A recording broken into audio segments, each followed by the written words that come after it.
tonight is what's it? Oh my Subscribe goodness, no. to Yeah, Lottie's channel. remember to subscribe to. Yeah, you know what? You need to.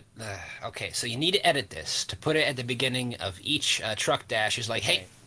before you watch our lovely video, remember to slam that like button, activate the bell icon, and subscribe and all that. Remember to subscribe. Remember to turn on notifications. Remember to smash the like button, and if you wanna watch more lovely videos like this, if you wanna get more wonderful hot takes, you can find them at my channel, and also you can find them at my good buddy's channel.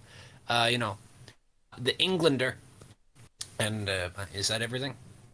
Looks like it. Yeah.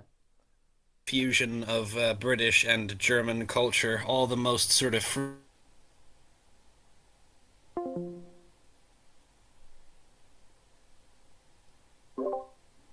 like a weird sort of it's like a nice happy medium where it's a good deal more sentimental than the German way of thinking, Mm.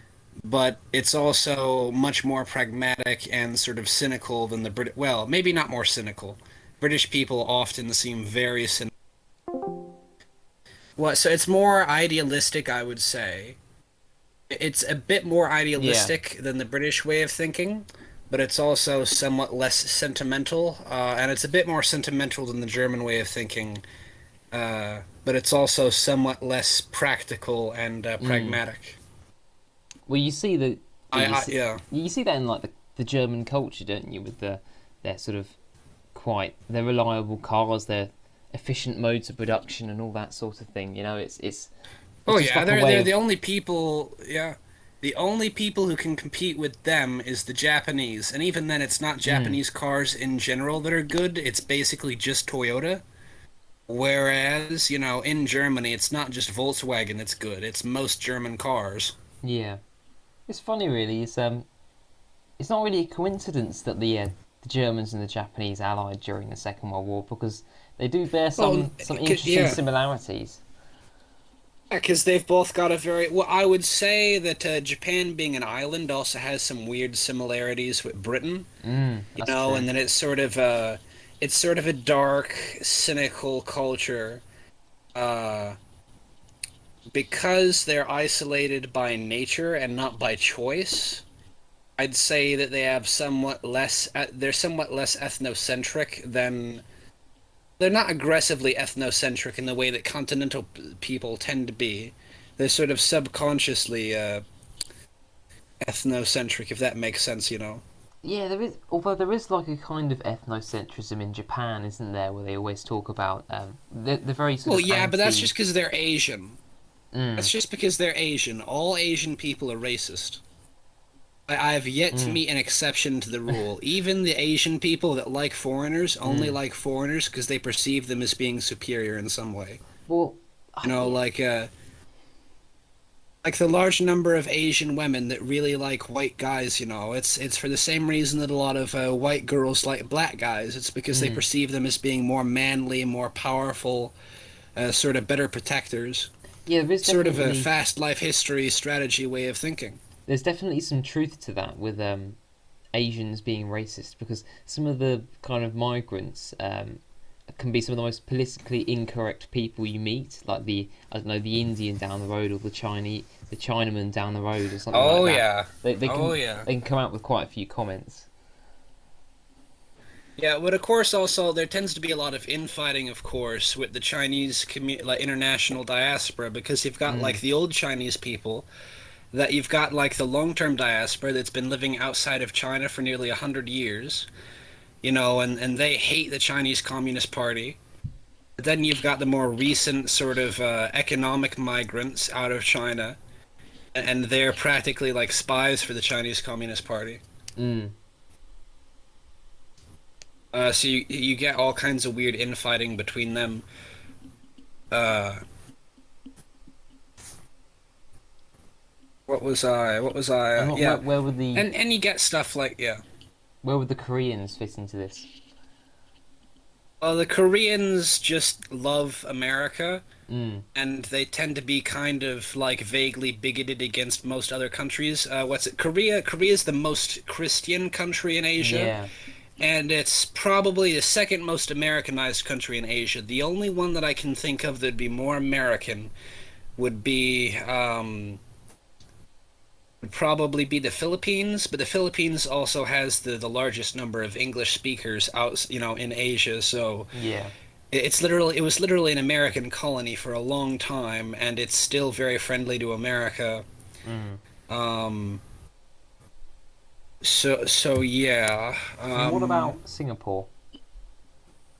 Singapore is Singapore. It's Yeah.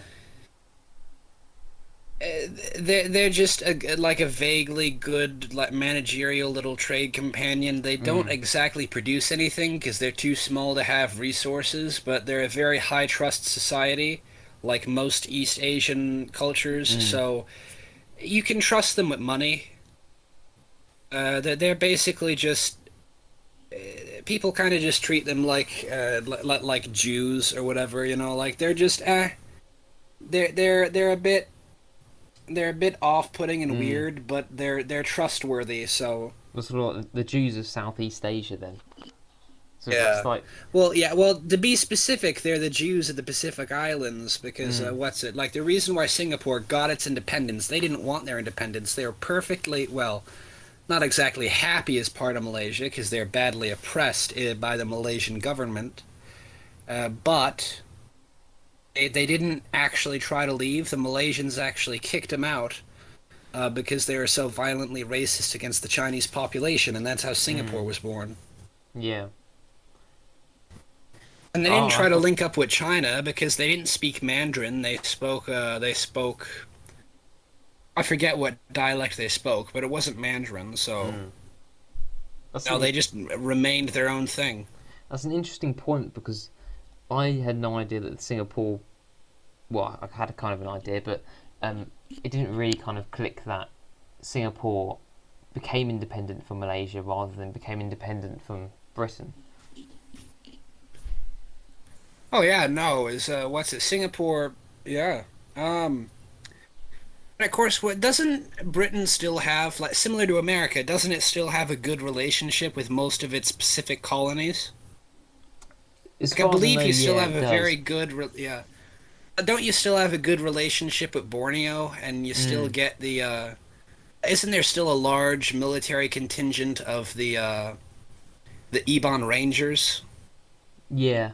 Well, we've got Yeah. the Of there are course, the they're not allowed Gurkhas to. as well in Oh yeah, the Southeast Gurkhas, but of Asia. course they weren't colonized. They were Mm, just mercenaries. mhm. I suppose some of them might have been imperial because Nepal the border between Nepal and India has always been a bit Yeah, it was soft. kind of British But influenced rather than British yeah, controlled. yeah.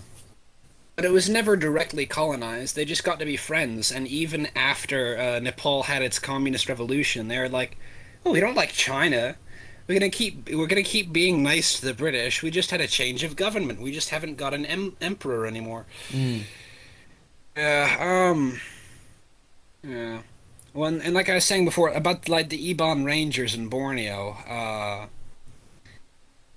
the only thing that I know of that's changed about them is they're not allowed to headhunt anymore the way that they used to. yeah. Because like during World War II, of course, the British officers actually encouraged their Iban soldiers to go headhunting because they considered it be very good for morale. Mm. Well, forgive me if I'm wrong. Basically, yeah. Was Malaysia not captured by the Japanese during World War Two? Sort of during Parts of it certainly were, 1942 sort of yes. time. Yeah.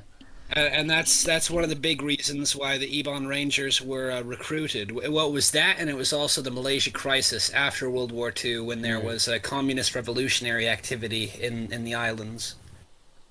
Perhaps we should write this down as like a, or take a note that was like a future stream. It'd be quite interesting, kind of World War Oh Two, yeah, post no, World War the Two. Iban headhunters are probably my favorite, like of the Pacific Island peoples. Mm.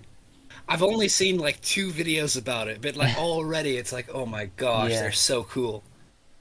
Uh, Yeah. Well, it's like a whole Oh, in like the mind of the average Brit or even American. They don't really think about that kind of region as being a kind of big area of conflict because with the Americans, they would think like well, the actually, Pacific Americans Islands. kind of do Well, because it's it was more literally half of the war for us. well, it's more like the Pacific Islands, isn't it? Sort of further north near Japan, like Okinawa and Iwo Jima and that sort of thing. Yeah, well, well, also not just that, even like Midway Island, was Mm, captured by the Japanese for a long time, yeah, and there was actually Americans in concentration camps in some of these islands when they were held by the Japanese. mm,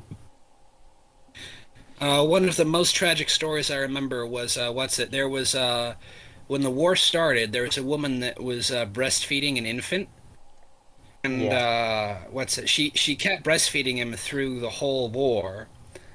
And she's an American, so when the Japanese caught the island, they put the whole family in a concentration camp. And most of the family was barely able to walk, but she had drained herself so much of calories from breastfeeding this boy up to the age of 6 he was when they left. He was the only healthy member of the family, and she had actually gone lame basically mm. from self-imposed malnourishment feeding her poor baby.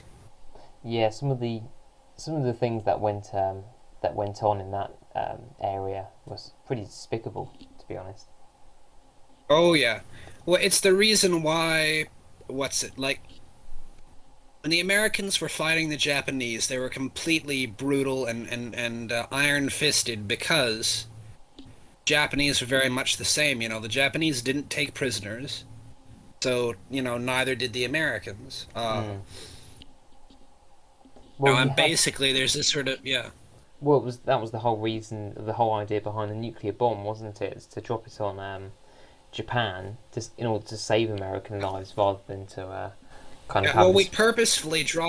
We purposefully dropped it on cities instead of military bases because, well, partially just because the number of people was much larger, but also because at that point of the war, the Japanese had armed their entire. They didn't really have a civilian population.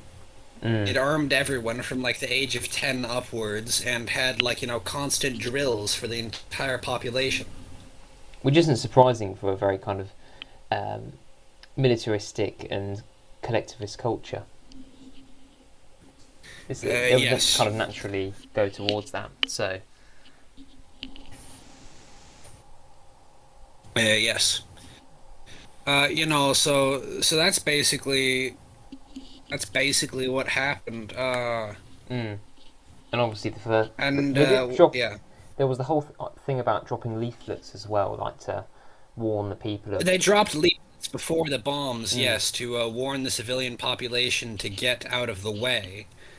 The only thing was that the Japanese government didn't think that America actually had a bomb that powerful. mm, They thought that the leaflets were just demoralization. yeah. So they actually executed their citizen. Any person who was found with the bomb leaflets would actually be punished. I Mm, don't know if it was that they're executed, but that's what I heard. yeah. Was that anyone, even a child, who was found with the American leaflets could be killed. Well, considering the amount the Americans must have been dropping, you just have to kind of walk down the street and completely ignore the hundreds that were on the floor. Yeah, yeah, yeah. Yeah, but it is very Of course, it's like Sorry, go on. I was just gonna say, and it's like, yeah, it was certainly a horrible thing, but you have to put it all in perspective. Mm, The Japanese. Like the Japanese did such horrible things in China that it's like what's it you almost can't comprehend it. Like they literally what they were doing in Manchuria. When they had the prison camps in Manchuria, they would literally take people.